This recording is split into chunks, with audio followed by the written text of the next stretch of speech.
right, welcome to today's episode of Tomorrow's Leader, where we dive deep on all things leader related to leading yourself and leading other people. So I see leaders all the time that do certain things that slow down their organization. And I'm going to give you some examples here because I look at speed as everything. It's the most precious commodity we have in reality is time. And if we can shorten a time frame, use our time other ways and other places because we've shortened that time frame, we've now created more capacity to produce and deliver and provide impact. So I think about organizations that are not conscious of their time and how much different that type of organization is versus a top level organization that really embraces the value of time. And there are things that leaders do. I see very, very successful leaders that unknowingly are doing things that are actually slowing their organization down. I have leaders scratching their heads saying, why can't we do things at a faster pace?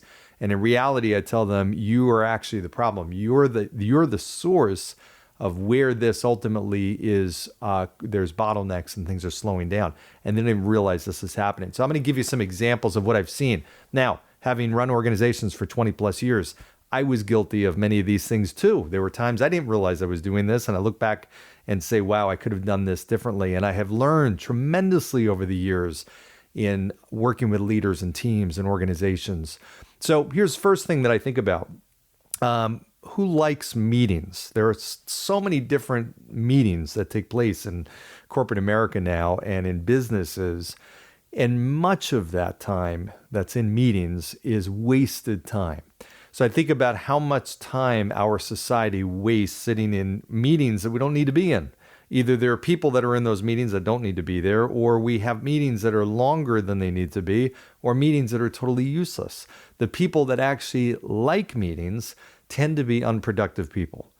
The people that don't like meetings or even hate meetings are the most productive people. If you took a poll of all your people in your organization and just said, hey, on a scale of 1 to 10, how do you feel about having meetings?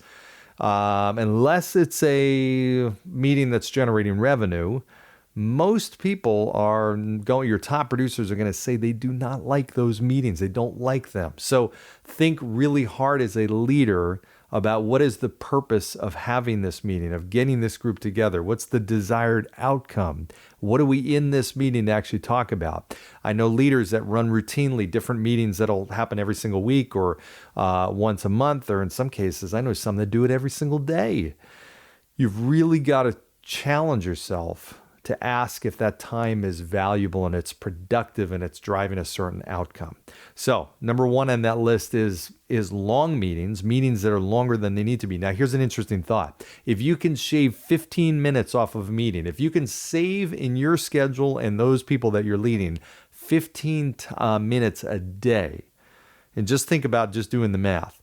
15 minutes doesn't really sound like a big deal. What are you going to do with 15 minutes? They're probably going to blow it. Well, not really, because that 15 minutes over the course of a year amounts to 2.5 weeks, working weeks. Just think about that. 15 minutes a day saved of time amounts to over 2 working weeks of productivity. That's unbelievable. Half an hour is almost 5 weeks.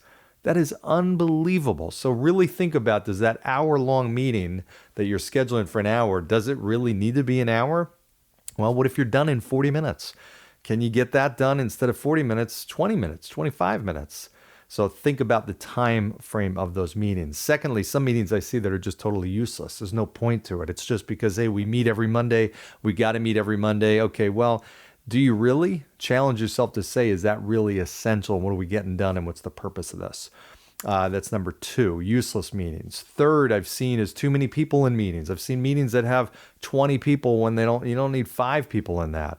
Jeff Bezos has a great rule, and it's the pizza rule. Never have a meeting with more people than one pizza will feed. That's a great rule. Figure that's 3 or 4 people in a meeting. He doesn't have meetings with more people than that unless it's a shareholder meeting or something very unique. So think about the importance of the people and the time. If I can have 3 people in a meeting instead of 10, I've saved the time of those 7 people that are now being productive and out there doing things versus sitting in this meeting. Okay, so challenge yourself to think about that. Here's another thing, getting away from meetings. Too many approvers in the decision-making process. So I've seen companies where there were multiple levels of approval. I've actually seen a company where I've seen several companies like this, where to even hire a lowest level staff person, there were so many people involved in that decision. I'm not saying that's not an important position, but there were so many people's time that was devoted toward hiring that person, it became really unbelievably wasteful. Because the people that were involved with that were even senior leaders of the organization.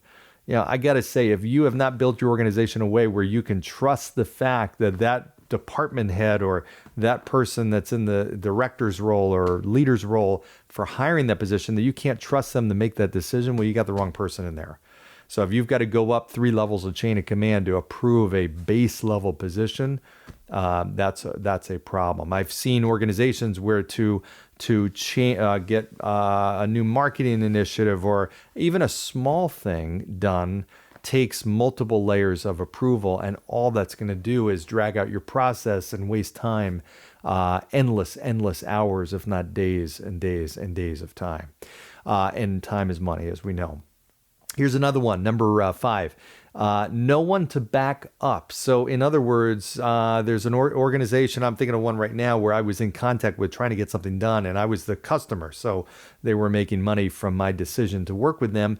And I could not make progress with this company. I couldn't get an answer because the person I was emailing apparently had some kind of personal issue, which I totally get, but was not responding to the email. I was only given this person's individual contact information, assuming that she was not responding for some other reason, and became agitated at that.